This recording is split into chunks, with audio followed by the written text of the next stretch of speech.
Klausen. Býður með Þór Káa bekkinn á meðan að Stjörnukonur framkvæma þessu aukaspyrnuboltinn inn á teig frá Andreu Mist. Shelby í skóarferð og þetta stórhættulegt og fyrsta markið hlýtur að koma, það gerir það.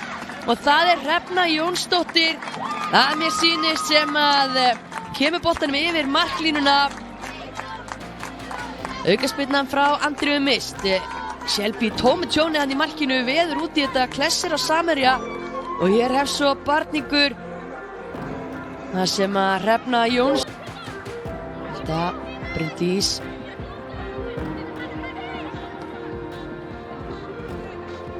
Bryndís yfir á Agnesi Birtu. Agnes Birta ákveður að taka skot. Wow, þessi inni hjá Agnesi Birtu. Það pikkaði Sandra María í hann. Við þurfum að sjá þetta aftur. Það allavega komið í jöfnuna mark hér og Sandra María Jessen fagnar vel og innilega. Sjáum þetta skotið frá Agnesi Birtu.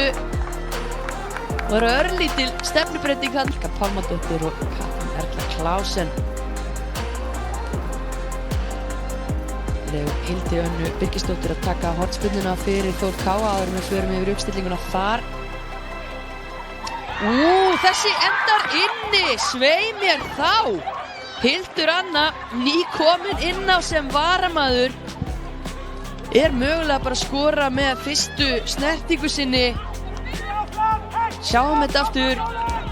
Hér kemur innanfótar hornspyrna sem á einhvern ótrúlegan hátt. Ósk Jónsdóttir og Sandra María Jessen upp á topp. Og hér Hildur Anna að fá annað tækifæri til að taka hornspyrnu.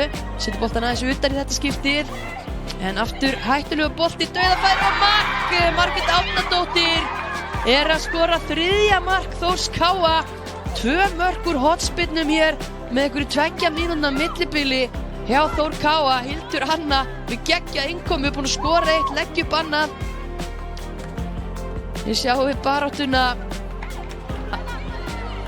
Þór Káa fær yfir til hægri, Bríett upp á Amelíu. Amelía komin inn á teig, horfið til hliðar, lyfti boltanum hér fyrir hættulegu bolti og stóðsending á Söndru Maríu sem komin í 101 deildarmark. Hvorki meira né minna. Þær létu þetta líta auðveldlega út. Þórs Káa konur, sjáum hér Amelía með fullt af tíma til að hlaða í þessa fínu fyrirgjöf. Sandra María